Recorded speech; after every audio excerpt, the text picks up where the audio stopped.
Collingwood take down another premiership hopeful in a massive display at the MCG on Friday night, tearing apart Hawthorn after about 10 minutes into the second quarter to end up winning 107-56. I'm pretty sure if you look at the stats, I don't know whether it was at half time. It might have been 43-39 at half time, but after that, no, it wasn't. It was 63-39 at halftime. But I want to say it was 43-39 at one point, near enough halfway through that second quarter. And then Collingwood just put the pedal to the metal and ended up effectively winning the last sort of 2.5 quarters, 64-17. Which just sort of shows the difference in quality. Collingwood as well, you'll see here in a bit the tackling stats as well. They were just rampant compared to the likes of Hawthorn, and that's what ended up getting them the victory. So anyway, let's jump into this game. One thing that's become very, very apparent is the return to form or renaissance of both Steele Sidebottom and Scotty Pendlebury this year. They have both been fantastic.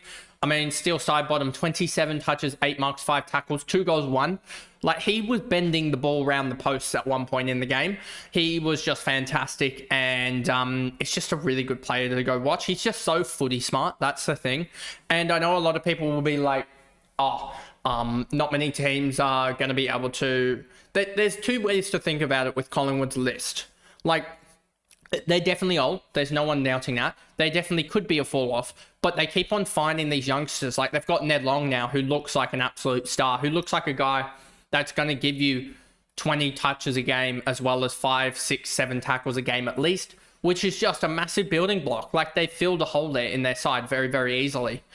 And so when these guys sort of Sidebottom and Pendlebury jump down or drop out, they are going to have some struggles to a certain degree, but at the same time, they're also not going to have too many struggles compared to other sides just because of the players they've got. So it's not all doom and gloom for Collingwood, but I would say that there is some worries about them still relying a little bit on their older players to a certain degree. But anyway, enough said about that. Nicky Dacos was fantastic. 32 touches, 7 marks, 6 tackles. He just did it all. He didn't even do it that efficiently, but just job done. Darcy Cameron dominated the second half of the game, and also it looks heavily like Lloyd Meek's going to have 3 to 4 weeks on the sideline, so that should help out those that have the Hawks match up for the ruck line in the next couple of weeks. Ned Long, he was on 24-22 at halftime or something like that. Might have been a little bit more. But he had a 40-point third and then a 37-point fourth. He went off, and he just looks like a guy that I've missed this year, simply put. And he looks fantastic. He had, in the second half, 9 tackles and 13 touches.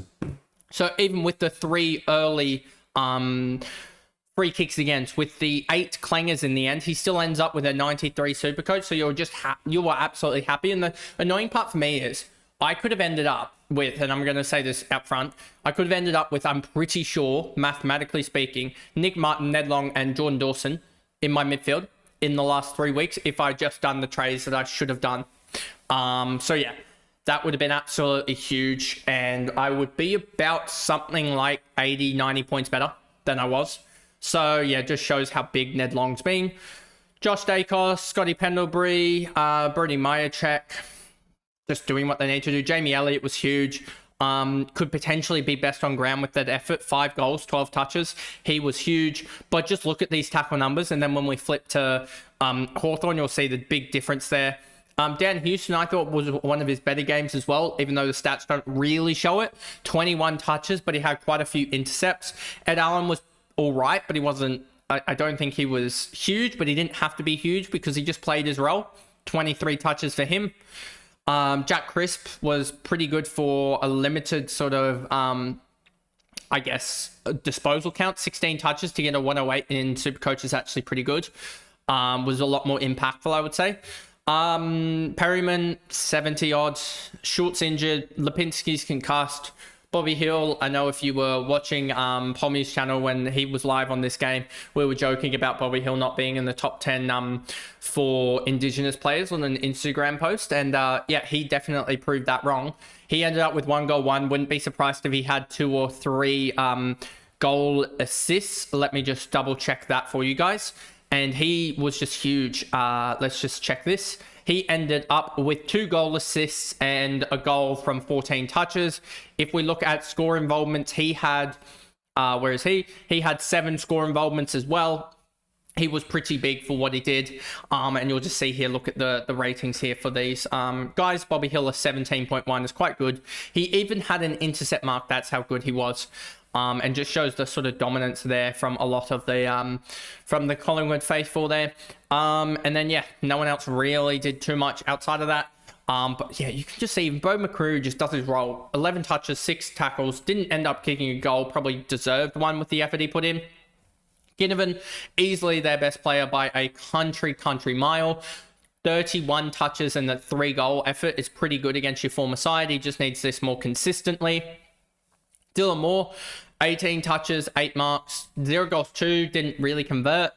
Josh Ward, 85 points, 26 touches. And one thing I think you'll notice, and one thing I pointed out post-game is, look at this midfield of Ward, Nash, Warple, Newcomb, and tell me that isn't just one paste, and one paste only. Especially when you add in Lloyd Meek. He's a slightly maneuverable ruckman, but he isn't the most maneuverable. He isn't like a Tim English or a Luke Jackson or someone like that, where they are running around and being basically that extra midfielder. He isn't like a Riley O'Brien or a Sean Darcy that cannot move to save themselves. He's sort of just in that middle ground, I would say. Very, very, it seems almost similar to like a Max Gawn, but doesn't really have the overhead marking of Max Gawn. And so, yeah, he had massive amount of clangers, 10 clangers there, but ended up on a 95, but will be suspended. But, like, you just look at that midfield and you go, there's no dash in there. There is no dash in that midfield. And you think, oh, I think they actually won the clearances or something. Let me just double check that. The clearances they won. Center clearances they won, but I would hazard a guess. I'm pretty sure Collingwood also scored heavily off there. Let me just double check this so I'm actually getting the stats right before I actually talk. Let's look at this. This is unacceptable right now, this number that I'm about to sort of show. Whereas clearances? Clearances, 30-40. Scores from clearances or stoppage, 35-26. They lost the clearances by 10, did Collingwood, but they won the stoppages, and they had 10 scores to 6. And then the turnovers, they smashed them. That is unacceptable by Hawthorn, and it shows to me that they are one-paced. Absolutely one-paced, and then they're not going to do that well. Comparative that to a Brisbane versus Essendon game where I'm pretty sure Brisbane won the clearances. I want to say, where's the clearances in this one? 31-37. Let me just see. Look at the stoppage differential here. Essendon won it by, where is it? They won it by 6, but they won the stoppages by 33 points, and they had an extra 3 shots. They just got smashed on turnover, which is understandable. That is the method of madness for Essendon. But that's what the one real concern with Hawthorn is, that their stoppage game could really catapult down. They were one of the more efficient ones early on in the year, and now with day out, they look really, really poor. If we go to team stats and we go last 5 games, and then we go to differential, you'll see this as well. If we go to stoppages, this is stoppage sources. You'll see this. Hawthorn are a plus 1.2. But if we look at the clearances, they're a minus 1 point. That makes no... minus 3.2 and then plus 1.6.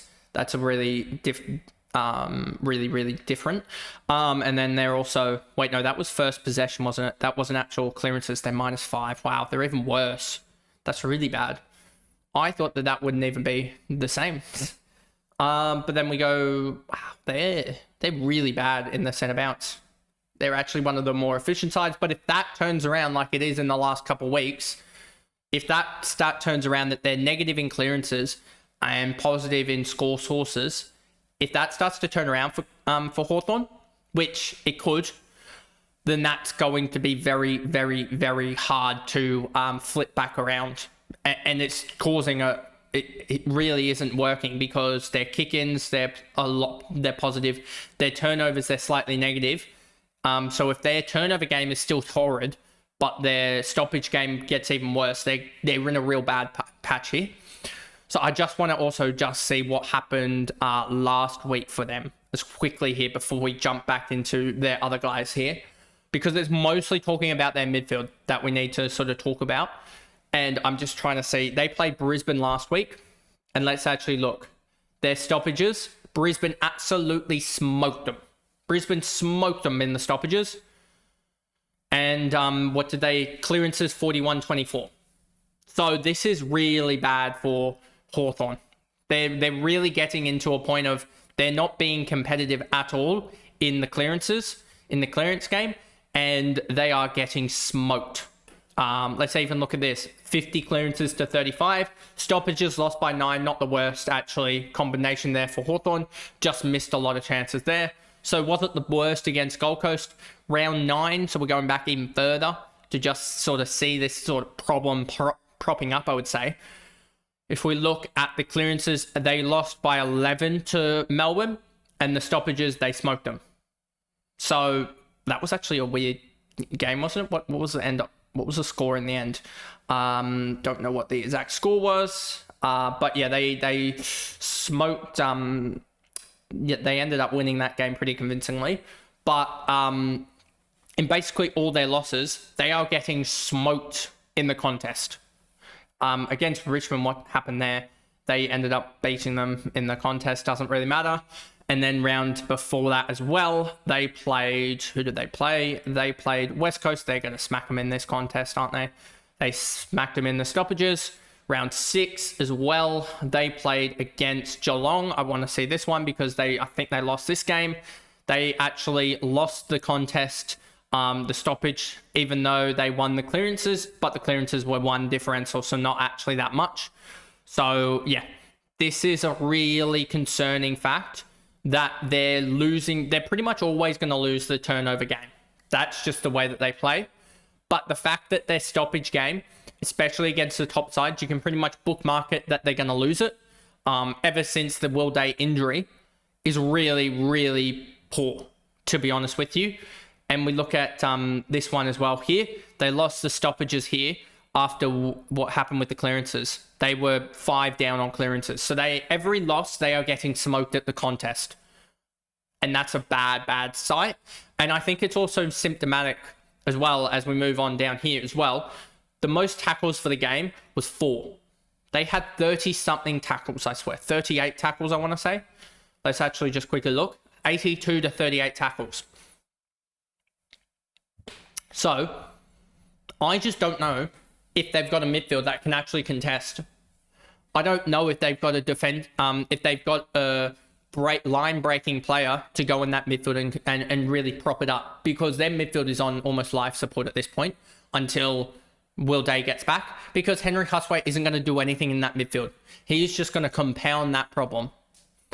So yeah, this is a really bad look for Hawthorn. It is grim. Like, there is serious problems, as well as, I mean, they haven't even got Sicily in form. He's had 6 touches. I swear he had 2 touches in the second half.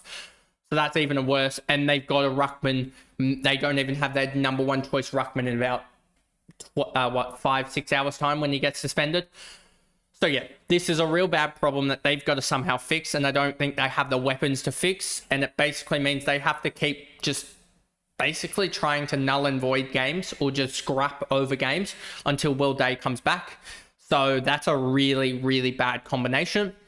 Massimo D'Ambrosio has been kind of disappointing this year, especially because he's the type of player that can actually, him and Carl Amon have really dropped off the last couple of weeks. And I swear they're the type of players that could actually really help out this side, because they provide outside run. They help out the side just being able to get it forward quickly. And they've sort of dropped off a little bit. If you look at the last 5 games for Amon, he's averaging 81.2 in fantasy when he averages 88.5 for the year. Sort of shows he's not getting enough of it. If you also look at D'Ambrosio as well, his last 5 games, he's averaging 79. His last 3, he's averaging 59. He's really dropped off, and yeah, he's really dropped off for the year. And so it's a very, very, I guess, intriguing, I would say. He was initially priced at about 79.80 and is averaging 71.3 for the year. So he's dropped off about 2-3 touches as well a game. Battle, Impy, Amon. Newcomb's really been disappointing since I brought him into my side. And yeah, he is just getting caught with the ball too much, not getting it off quick enough, not doing enough efficiently. He's been really, really poor just watching him. I don't know why I brought him in the end. Weddle, Chol, Gunston, McDonald, Morrison, Barras, Hardwick, Giath. Giath was never a good trade in. Nick Watson barely touched it other than about minute or two that he was going to be subbed out. McGinnis came on and just fumbled it, and then Scrimshaw subbed out, and Sicily. So what we see from this game is Collingwood are a major threat to win the flag. I know it's only the end of May, but they are a major threat. We are also seeing Hawthorn getting dismantled, their whole system getting pulled apart, and it really looks like it's on life support, this system, for Hawthorn, just given the players and the attributes they've got, especially coming up through the twos. So will be interesting to see how they counter that before Will Day comes back, because there could be some major damage to their ladder position if they don't rectify it before he comes back in, I don't know, 6-8 weeks, something like that. I don't know how long away he is. Let me just quickly double check for you guys, because if he's still a couple rounds away, he is still, Will Day, 2 to 3 months away on May 27th. 2 to 3 months. Oh, that's not 2 to 3 weeks. That's 2 to 3 months. That is bad. So I'm just going to quickly check that that isn't just a stuff up on their injury list, because if it isn't, then that is a real bad thing to see for the likes of Hawthorn, because that's not, they're not going to get much with they're not going to get much if he is out for so long. I'm just trying to find it in their injury list. But yeah, that's really, really bad if that is the case, that he's going to be out for a long time. So yeah, he is, still 2 to 3 months. So 2 to 3 months puts him, June, July, basically the end of the year. So if he's out for the end of the year, they need still another, they're going to be potentially outside the 8 at the end of the round. So they won't, because of the bye for Western Bulldogs. But if they lose next week to the Western Bulldogs, they'll be out of the 8. They'll be out of the 8. And so, what are Hawthorn really going to be able to actually compete with that midfield? This is a big question. But anyway, I will see you guys tomorrow for the game reviews of all of the 3 Saturday games that we have coming up in a little bit. And I'll see you guys then. Bye, guys.